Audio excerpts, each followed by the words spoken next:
Le ministre démissionnaire de l'économie, Bruno Le Maire, alerte dans un courrier adressé aux parlementaires. L'augmentation extrêmement rapide des dépenses des collectivités territoriales pourrait à elle seule dégrader les comptes 2024 de 16 milliards d'euros. À cela s'ajoute une diminution annoncée des recettes fiscales, compte tenu de l'évolution de la composition de la croissance. Conséquence, le déficit public de la France devrait atteindre 5,6% du PIB cette année, loin des 5,1% budgétisés par le gouvernement. Une situation qui devrait encore s'aggraver en 2025 avec un déficit annoncé de 6,6%. Une partie de la classe politique s'agace. Ce gouvernement nous a menti. Ils se sont vertués, parés des vertus de la rigueur, de la bonne gestion. Rappelez-vous le Mozart de la finance. Et à la fin, au crépuscule du macronisme, on a des déficits qui n'ont jamais été aussi élevés. Une situation budgétaire qui pourrait avoir des conséquences concrètes sur le quotidien des Français. Le risque, c'est l'attentisme, c'est l'incertitude, donc ça peut peser sur l'investissement, sur les embauches. Du côté des ménages, cette incertitude peut se traduire par plus d'épargne aussi, et donc moins de consommation. Dans un communiqué publié lundi soir, le président de la Commission des finances, Éric Coquerel, ébauche des pistes pour sortir de cette crise. Une fiscalité plus juste et moins dispendieuse, des mesures soutenant les revenus du travail, ainsi qu'une activité économique vertueuse en matière de santé, d'éducation, de logement et d'environnement. Le futur gouvernement devra également passer par une loi de finances rectificative. Jean-Paul Chapelle, vous êtes avec nous en plateau, vous êtes notre spécialiste des questions économiques à France Info TV. Que faut-il retenir de ces chiffres? Ce qu'il faut retenir, c'est que le dérapage est encore pire que prévu. Vous vous souvenez, au début de l'année, on avait découvert pour l'année précédente, l'année de 2023, un déficit de 5,5%. En période hors crise, c'était du jamais vu. Et ben là, c'est encore pire. C'est-à-dire, on est à 5,6%. Pourquoi? Parce que tous les clignotants sont au rouge, à la fois sur les dépenses qui augmentent plus vite que prévu, sur les collectivités notamment, mais aussi sur les recettes qui rentrent moins bien que prévu parce que la croissance, elle n'est pas très forte en consommation, donc en TVA, en impôt sur les sociétés et en impôt sur le revenu. Le résultat, c'est que le prochain locataire de Matignon, dont on se demande qui ce sera, il va devoir trouver, tenez-vous bien, 60 milliards d'euros d'ici l'année prochaine pour faire le budget qu'on attend, on est en retard sur le calendrier du budget, 60 milliards d'euros pour faire un budget qui pourrait coïncider avec nos engagements européens. Alors, c'est quasiment impossible. Il faudra soit tailler dans les dépenses, soit augmenter les impôts, soit les deux, ou alors, on en reparlera peut-être tout à l'heure, effectivement, accepter de déraper avec les conséquences que ça peut avoir et qui sont sur les marchés financiers assez inquiétantes. Jean-Hervé Lorenzi, comment on résout cette équation? Là, Jean-Paul a, comme toujours, été d'une clarté totale. Moi, j'ai jamais été un obsédé des problèmes de dette. C'est-à-dire que l'histoire des 3% de Maastricht, je sais comment ça a été fabriqué. J'ai jamais considéré que c'était la loi et les prophètes. Oui, mais là, on est bonnet d'âne. Pour la première fois, je suis vraiment inquiet parce qu'il peut y avoir un dérapage très rapide. Toutes les crises financières, c'est toujours des dérapages. Je rappelle qu'on a fait faillite. On n'a jamais fait faillite depuis 1793. Donc normalement, on arrive toujours à trouver des solutions. Là, je pense qu'on peut se retrouver rapidement dégradé. Ça va d'ailleurs calmer, à mon avis, tout le monde. Il faudrait que M. Macron comprenne que maintenant, il faut qu'il joue son rôle d'arbitre ou de ce qu'on veut, mais maintenant, on sort de cette crise, qu'on se prépare à cette opération. Je rajoute un point complémentaire. On a parlé des retraites, de la dépendance, enfin, de tout ce qui est le vieillissement de la population. Dans mes calculs à moi, qui ne sont pas forcément totalement faux, dans les 3-4 ans qui viennent, le vieillissement, ça coûte, dont notamment les retraites, c'est 50 milliards de plus par an qu'il faut sortir. Donc on est dans une situation, pour ça que je disais que le débat est pas très sérieux. Il faut regarder ce qui va se passer dans ce pays qui est confronté à une crise climatique, à une crise démographique absolument majeure et qui veut en plus investir dans les nouvelles technologies. Tout ça, ça coûte un argent absolument géant. Il faut trouver des solutions justes. Il est clair qu'il y a un problème de petits salaires. Il est clair qu'il faut qu'on arrive à trouver les 60 milliards, mais ça c'est juste pour calmer à Bruxelles. L'année à venir. Bon, mais qu'on est parti sur une situation qui est très compliquée. Comment et pour on en est arrivé là ? Pour la première fois de mon existence d'économiste, qui date de quelques décennies, pour la première fois, je suis vraiment inquiet pour l'avenir financier de notre pays. Je pense qu'on a un problème. Ça ne veut pas dire que les problèmes posés, qu'on peut traiter de manière, j'allais dire, détendue, la réforme des retraites, les Français n'en veulent pas. Il va falloir un peu changer les choses. Pas forcément ramener à 60 ans, pas très sérieux.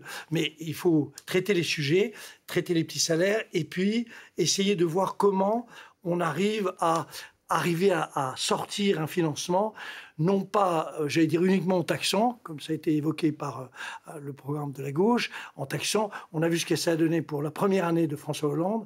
Il a quand même réussi à faire que la croissance s'est effondrée. Faire très attention, c'est un pays qui est compliqué à gérer. Et donc, c'est ça qu'il faut maintenant prendre en compte. Et il faudrait que notre président réalise qu'il y a urgence. Un président de la République qui, au passage, n'a jamais été très soucieux des finances publiques. Comment on en est arrivé là, à cette situation critique ? Oui, parce qu'on a beaucoup parlé du Covid, qui a été une des explications, mais le Covid, tous les pays de la zone euro l'ont affronté.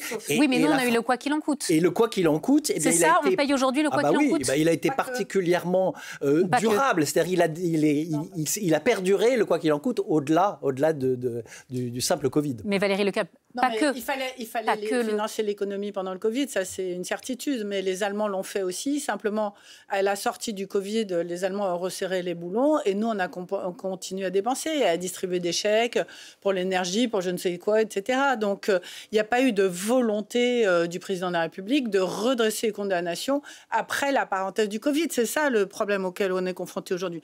Et donc, la limpidité de deux super économistes, là, à présent, montre à quel point, et il faut le dire, la situation économique et financière du pays est dramatique.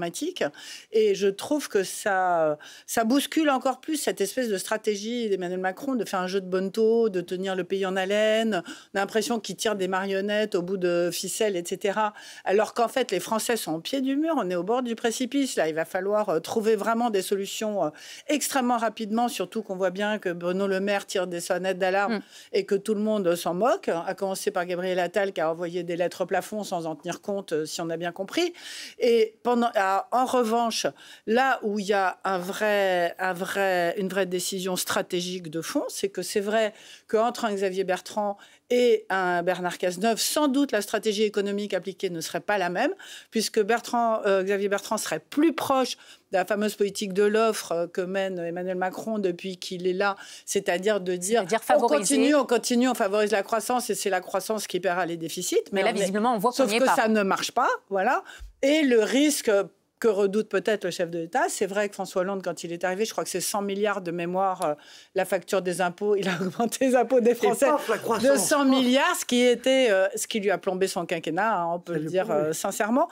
Et c'est vrai que quand vous écoutez les doctrinaires du nouveau Front populaire qui rajoutent une facture de 50 milliards avec les hausses de salaire, l'abrogation des retraites et ça peut faire un peu peur. Alors justement, ça peut jouer, Luc Gras, dans cette prise de décision ? Bien sûr que c'est au centre. La question économique est actuellement au centre des décisions. Alors, pour compléter le propos intéressant de Valérie, c'est intéressant ce débat parce que ça met au centre l'ambivalence entre l'économie et le politique. Moi, quand j'écoute les économistes, ça donne de l'humilité aux politologues et à celui qui analyse la politique parce que les chiffres nous rattrapent. Les marchés, en 83, on l'a vu. L'économie, quand le politique est failli, eh bien, l'économique vous rattrape. Et grâce à l'économique, le politique ne peut pas faire n'importe quoi. Et pourtant, c'est le politique qui doit décider. Et donc, on a besoin d'un chef de l'État qui soit un visionnaire et qui soit quelqu'un qui reprenne la situation de la France telle qu'elle est pour essayer de sortir de cela. Je ne vais pas revenir au plan RUEF de 58, etc. Mais on a dans notre histoire montré et démontré que quand on nous avance que par rapport aux retraites, c'est pour économiser 10 milliards par an, qu'il faut absolument faire la retraite, etc., etc., et qu'on voit que le manque de confiance dans notre économie est en train de faire déraper les comptes publics, les lois limites scélérates sur tout ce qui est la construction, l'immobilier, etc., font qu'on est dans une crise du BTP qu'on a rarement connue, etc., on voit bien que le pays doit réamorcer par la confiance et que les 10 milliards qui nous manquent à la fin de l'année pour les retraites, on les trouvera si on arrive à remettre de la confiance. Et alors, comment... au lieu de faire du 4e République en moins bien actuellement par ces échanges téléphoniques, maintenant ils ne viennent même plus à l'Élysée, c'est par coup de téléphone, etc. Emmanuel Macron doit se hisser au niveau de la fonction de président de la République sous la Ve République. C'est l'arbitre, c'est celui qui a une vision et on relance. Et il faut ajouter à ça, alors ça n'aboutira pas, donc ça n'intéresse pas les foules, mais Mathilde Panot vient de déposer la procédure de destitution du chef de l'État. Oui, mais ça c'est typiquement de la politique politicienne, ça ne peut pas aboutir. Mais non, ça ne peut pas aboutir, mais ça montre quand même dans quelle situation globale on est. C'est-à-dire qu'on est dans une situation économique extrêmement grave et dans une situation politique absolument surréaliste, où on a l'impression que les choses n'avancent pas. Moi, je me demande ce qui s'est passé entre le 10 juillet et le 20 août. Rien, en fait. C'est-à-dire qu'on avait un chef de l'État qui était à Brégançon. On pensait qu'il était en train de préparer tout ça, que toutes ces consultations allaient avoir lieu à ce moment-là. Et on s'aperçoit que la rentrée a été lancée et qu'on n'en est nulle part quand même. Le 7 juillet, le retour du nom de Xavier Bertrand, on se dit, il va enchaîner sur quelque chose. Rien du tout. Or, il aurait attendu les Jeux Olympiques, plus 2% dans les sondages, le procès de Mme Le Pen et des problèmes d'emploi. C'est le 30 septembre. Ça va venir. Ça ne va pas faire du bien à Mme Le Pen. Non. On continue. Ouais. Puis, il continuait à travailler avec Gabriel Attal, qui n'est pas le plus mauvais, comme le moins talentueux, et il allait à la limite à la censure ou à un problème sur un texte. Et il se passait en victime. Et donc, il reprenait encore 2 points. Bref, il revenait à l'Assemblée nationale, certainement avec plus de troupes. Ça changeait les choses. Donc, on ne comprend pas ce timing inversé qui consiste, quand on n'est pas pressé, à dissoudre et quand on est pressé, à ne pas agir. Et quand, à minima, après les JO, il aurait pu arriver avec une solution. C'est ce qu'on attendait. Oui, c'est-à-dire qu'il y avait en défense. L'argument des JO. Il y avait l'argument des JO. Peut-être pour alimenter la discussion et bien la comprendre sur le plan économique, je parle évidemment sous le contrôle de Jean-Paul. Ce qui me frappe, c'est que les uns et les autres sont arc-boutés sur une partie du problème. On va dire que la vision macroniste, c'est une vision de l'offre, comme Valérie l'a rappelé. Elle n'a pas eu d'ailleurs que des inconvénients, parce qu'on a créé beaucoup d'emplois. Ça a marché à un moment. Il y a eu des très bons résultats sur un certain nombre de sujets, l'attractivité, l'offre. Il n'y a que ça. De l'autre côté, le programme tel qu'il est présenté par la gauche, c'est un programme qui ne traite absolument pas de l'offre. Ça n'existe pas, l'offre, il n'y a que la demande. Toute personne qui a un peu travaillé dans ces domaines-là, c'est que la combinaison offre-demande, elle est un peu compliquée à obtenir, et c'est la bonne combinaison entre les deux qui fait qu'on a à la fois de la croissance et de la justice. Les deux sujets auxquels on est attentif. C'est pour ça que tout à l'heure je disais que le débat est pour moi tout à fait curieux, parce que les uns sont arc-boutés, typiques sur les retraites et trucs, et les autres sont pas réaliste, parce qu'on ne va pas coller 100 milliards d'impôts de plus en France, sinon ça va être... Donc il y a des mauvaises réponses à des vraies questions. En fait, le cœur du sujet est venu du dimanche 9 juin, quand Emmanuel Macron annonce la dissolution, et le vendredi d'après, ça donnait lundi, mardi, mercredi, jeudi, ils avaient 5 jours pour déposer leur liste. C'est ça, le drame de ce pays, il est venu de là. Pourquoi ? C'est-à-dire ? Parce que le nouveau Front populaire, pour faire une alliance électorale, qui était indispensable pour remporter le nombre de députés qu'ils ont remporté, on ne va pas revenir là-dessus aujourd'hui, mais moi, c'est absolument ma conviction, ils ont été obligés de présenter en catastrophe, en 5 jours, rendez-vous compte, entre LFI, le PS, le PC, les écolos, qui n'ont rien à voir. C'était d'ailleurs une prouesse de se mettre d'accord en 4 jours sur un programme. Qu'est-ce qu'ils ont fait ? Ils ont ressorti le vieux programme de LFI de 2022 parce qu'ils n'en avaient pas d'autres. Et malheureusement, les fondations du nouveau Front populaire ont été faites là-dessus. Mais on sait parfaitement que le Parti socialiste est en désaccord extrêmement profond avec ce programme et que ce programme n'a été que un instrument électoral. Il n'aurait pas dû devenir un accord de gouvernement. D'ailleurs, la gauche ne devait pas être en tête. C'était pas ce qui était prévu, en fait. Et tout d'un coup, la gauche s'est retrouvée en tête, ce qui était une surprise à cause de ce front, ou grâce à ce front républicain. Et tout d'un coup, ils se sont retrouvés avec un programme qu'ils n'ont jamais pensé qu'ils allaient devoir impliquer. Parce que ce programme s'est fait pour uniquement cet accord électoral, pour dézinguer la stratégie de Macron, qui était avec sa dissolution, de se retrouver de nouveau face au Rassemblement national. Donc on est dans un truc qui est dogmatique et dont ils n'arrivent pas à sortir là, aujourd'hui. Je suis d'accord que la précipitation en politique est toujours mauvaise conseillère.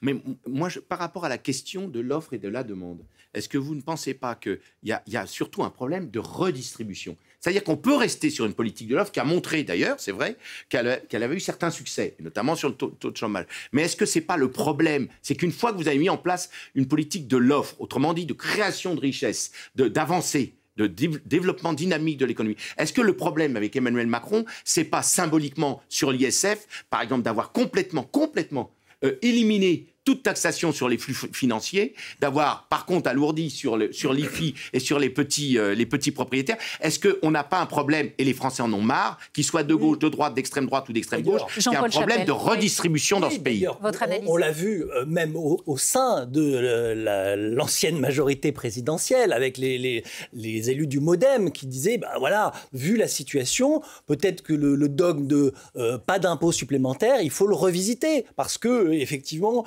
cette politique de l'offre, elle s'est faite avec une réduction d'impôts qui a quand même profité aux entreprises et aussi aux personnes les plus fortunées. C'est la suppression de l'ISF. Pour revenir à l'inquiétude de Jean-Hervé Lorenzi concernant les marchés financiers, ce qui est étonnant, c'est que pour l'instant, on n'est pas sanctionné. C'est-à-dire que la France peut encore emprunter à 3% sur 10 ans. Et bon, l'écart avec l'Allemagne, il reste de 0,7 points. Mais tout ça, on peut dire merci l'euro, parce que grâce au soutien indéfectible de nos partenaires européens et de l'Allemagne en particulier, et tant que la France considère qu'elle fait partie de la zone de la zone euro, pour l'instant, ça tient. On fait ça un petit moment dans mon existence, c'est le regard que les investisseurs mondiaux ont sur la France. Ils savent que la France ne fait jamais défaut, qu'on est capable, alors on est les champions du monde en matière de prélèvement d'impôts. Oui. Et donc ils savent que quoi qu'il arrive, on remboursera notre dette. Donc il y a quand même un côté qui n'est pas particulièrement de l'euro, c'est la France qui demeure une position forte. Oui, mais si elle n'était pas dans la zone euro, il y aurait eu une spéculation contre la dette française. Une dévaluation très vraisemblable et une baisse du franc très forte. Mais sur les taux d'intérêt, quand on regarde bien leur histoire, elle est quand même... Les gens sont convaincus qu'on est un pays... Enfin, on n'a pas tous les défauts. Et c'est vrai qu'on rembourse bien ce qu'on doit. Enfin, effectivement, on peut dire que les premiers ministrables actuels ne sont pas des révolutionnaires non plus. Enfin, ils n'ont pas de quoi inquiéter les marchés financiers. Quelle que soit la solution, normalement, ça devrait tenir. Merci à tous d'avoir été en plateau avec nous cet après-midi pour nous donner votre point de vue. Merci Valérie Lecable, merci Luc Gras, merci Jean-Hervé Lorenzi, et puis merci Jean-Paul Chapelle, notre spécialiste des questions économiques à France Info TV. Merci à tous les quatre de nous avoir donné votre regard